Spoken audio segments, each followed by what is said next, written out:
డబ్బు, అనారోగ్యం, ఉద్యోగం, వ్యాపారం, అప్పులతో బాధపడుతున్నారా? మీకోసమే లాంచ్ యువర్ ఫ్యూచర్ ప్రోగ్రామ్.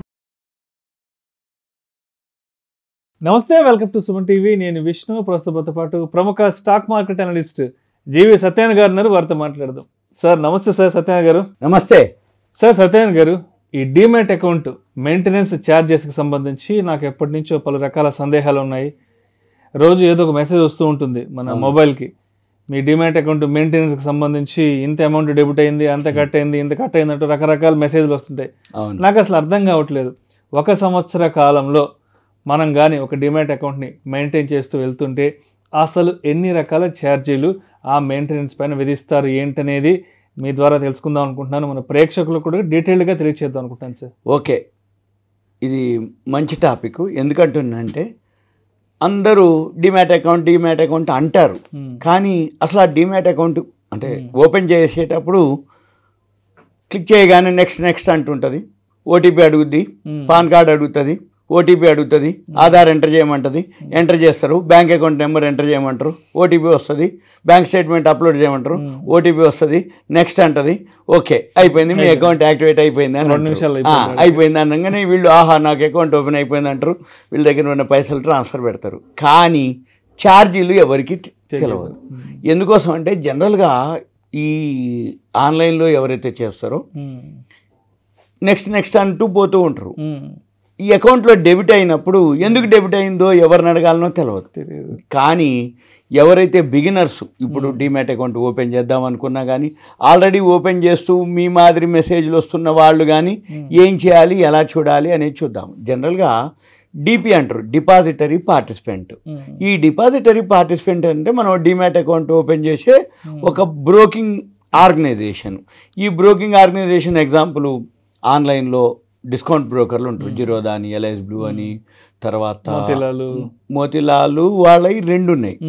అంటే డిస్కౌంట్ బ్రోకర్లు ఒక టైపు, ఫుల్ టైం బ్రోకర్లు అని ఒక టైపు.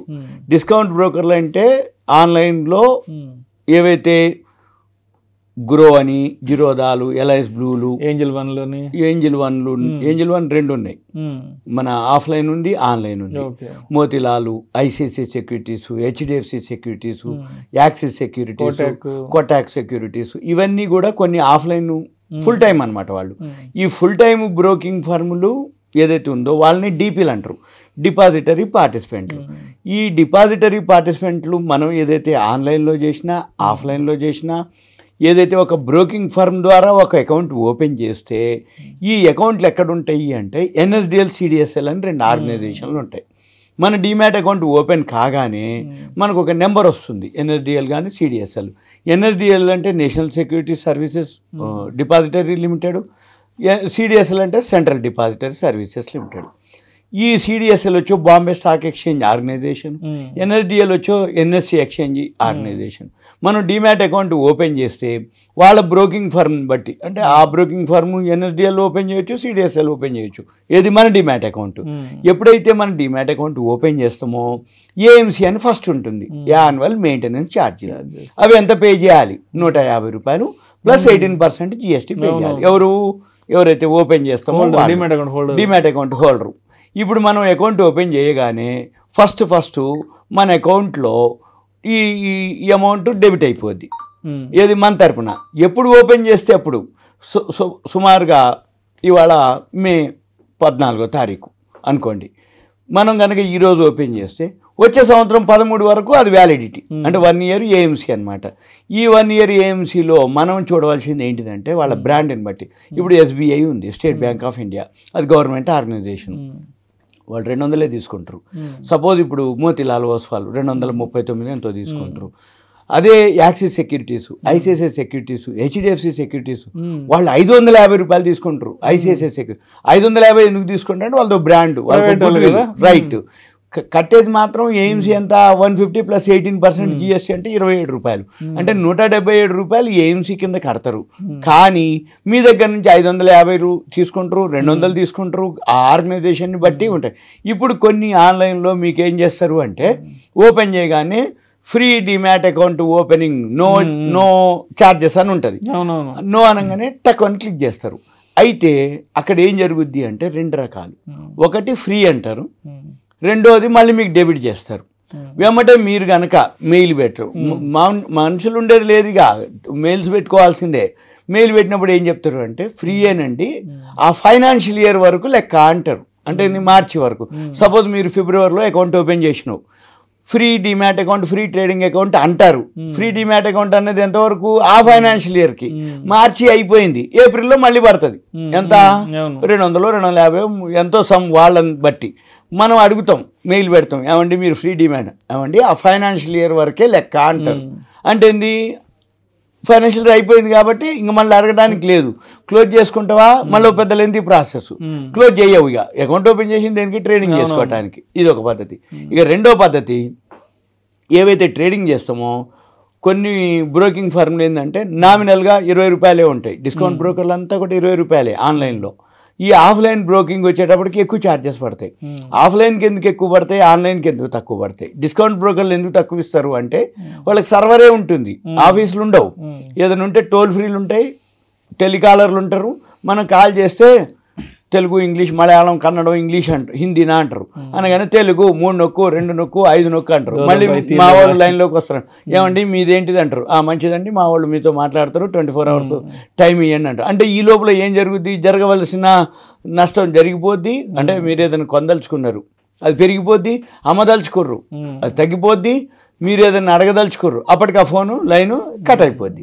అందుకని ఏమవుతుంది? డిస్కౌంట్ బ్రోకర్లు కనుక ఎవరైతే మీరు 20 రూపాయలు బ్రోకరేజ్ అని చేస్తారో మీరేం చేయాలి? బ్రోకరేజ్ తక్కువ అని చేస్తే ఇటువంటి ప్రాబ్లమ్స్ ఫేస్ చేయాల్సి వస్తుంది. సబ్జెక్ట్ మీద బాగా గ్రిప్ ఉంది, నాలెడ్జ్ ఉంది, నాకెవరితో పని లేదు, వాళ్ళు డిస్కౌంట్ బ్రోకర్లు. ఇక ఫుల్ టైం బ్రోకర్లు బ్రోకరేజ్ ఎక్కువ ఉంటుంది కానీ సర్వీస్ ఉంటుంది. అంటే ఏంటిది? ఏదైనా అనగానే ఆఫ్లైన్ రెడీగా ఉంటారు. ఫోను ఇట్లా ఎత్తగానే సెకండ్లలో ఒక రింగ్కే లిఫ్ట్ చేస్తారు, చేసి చెప్పండి అంటారు, మీ కోడ్ చెప్పాలి, యూజర్ ఐడి చెప్పండి అంటారు. చెప్పగానే ఏంటిది అంటారు, ఎస్ఆర్ నో అంటే కొనాలా అమ్మాలనా, ఇక ముచ్చట్లు ఉండవు, ఎస్ఆర్ నో అంటారు. కానీ బ్రోకరేజ్ ఎక్కువ పడుతుంది. జనరల్గా అందరికి ఎక్కడ ఉంటుంది అంటే బ్రోకరేజ్ తక్కువ అనగానే అనుకుంటారు కానీ సర్వీసులు ఉండవు. సర్వీస్ ఎక్కడైతే ఉంటుందో బ్రోకరేజ్ ఎక్కువ, అది జనరల్ కామన్. అది మనం గుర్తించాలి. ఇక తెలవకుండా ఛార్జీలు పడతాయి.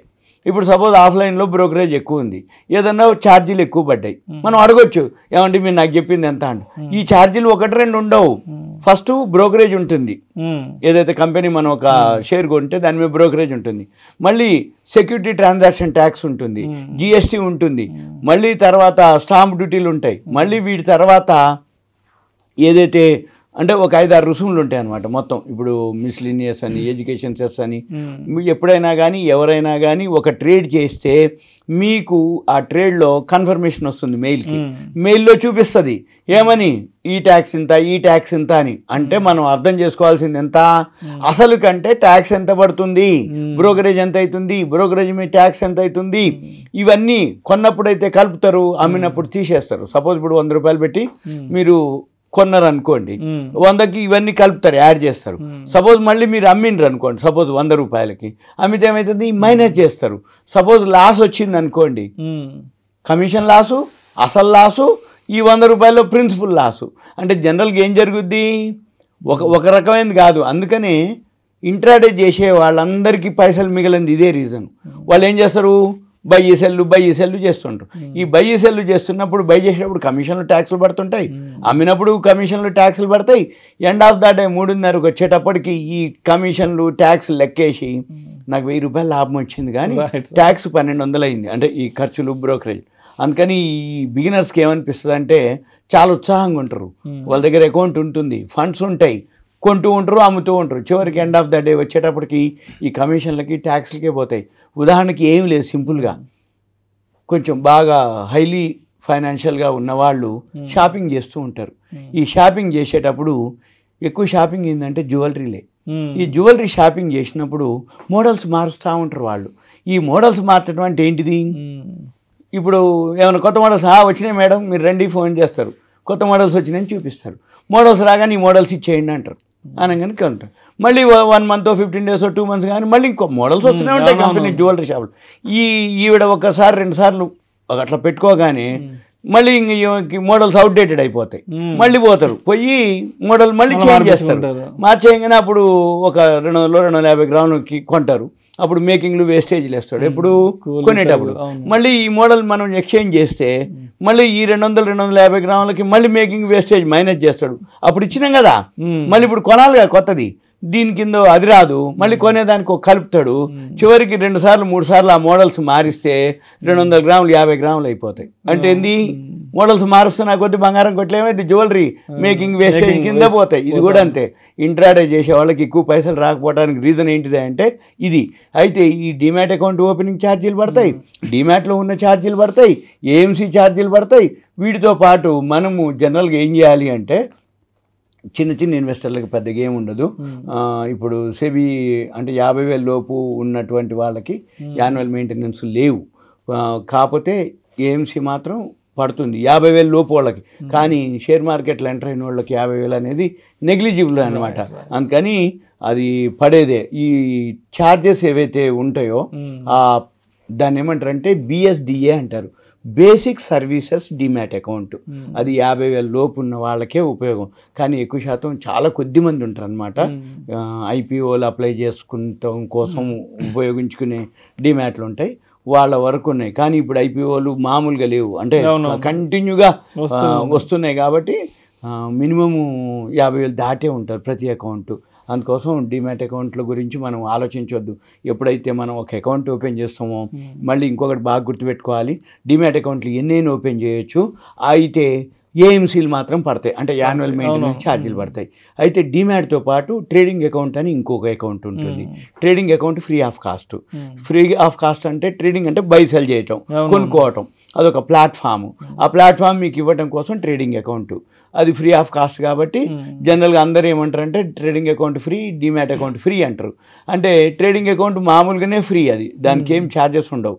కానీ డిమాట్ అకౌంట్ ఎందుకు ఫ్రీ అంటారంటే, మీరు మా దాంట్లో ఒక అకౌంట్ ఓపెన్ చేస్తే demat account, trading account free ఇచ్చి, డిమాట్ అకౌంట్ను ఫ్రీ అని ఎందుకంటారంటే మీరు కొంటూ ఉంటారు, అమ్ముతూ ఉంటారు, ఇవన్నీ డిమాట్లోకి వెళ్ళిపోతాయి. ఈ కొని అమ్ముతూ ఉన్నప్పుడు ఈ ట్రేడింగ్ అకౌంట్లో బ్రోకరేజ్ వస్తుందా, ఎవరైతే ఆ బ్రోకింగ్ ఫర్మ్కి బ్రోకరేజ్ వస్తుంది. ఆ బ్రోకరేజ్ వస్తుంది కాబట్టి నీ తరపున కట్టే 150 రూపాయలే కదా, 150 రూపాయలు ప్లస్ ట్యాక్స్ వాళ్ళు పే చేస్తారు. ఎవరు, ఆ బ్రోకింగ్ ఫర్మ్ వాళ్ళు పే చేసి నీ తరపున కడతారు. అది కూడా కొద్ది కాలాని వరకే, తర్వాత మళ్ళీ ఏముండదు. ఏమనంటే ఇప్పుడు ఒకసారి అలవాటు పడ్డాక ఇప్పుడు మీరు 50కి 100 కోసానికి మెయిల్ పెట్టి, ఏమండి మీరు అప్పుడు ఫ్రీ అన్నారు కదా నా అకౌంట్లో, ఇప్పుడు నా అకౌంట్లో డెబిట్ చేసారు కదా 200 అని అన్నమే అనుకోండి, లేదు మేడం ఇప్పుడు లేదు సార్, ఇట్లా ఆ టైంలో ఆఫర్ ఉంది, ఇప్పుడు లేదు ఆఫరు అని అంటారు. అంతే సింపుల్గా ఇది కథ జరిగేది. Right, thank you sir, thank you so much Satyanarayana గారు. సుమన్ టీవీ ప్రసాద్ ధన్యవాదాలు, థ్యాంక్ యూ. సుమన్ టీవీలో మీ పర్సనల్ అండ్ బిజినెస్ ప్రమోషన్స్ కోసం కింది నెంబర్కి కాంటాక్ట్ చేయండి.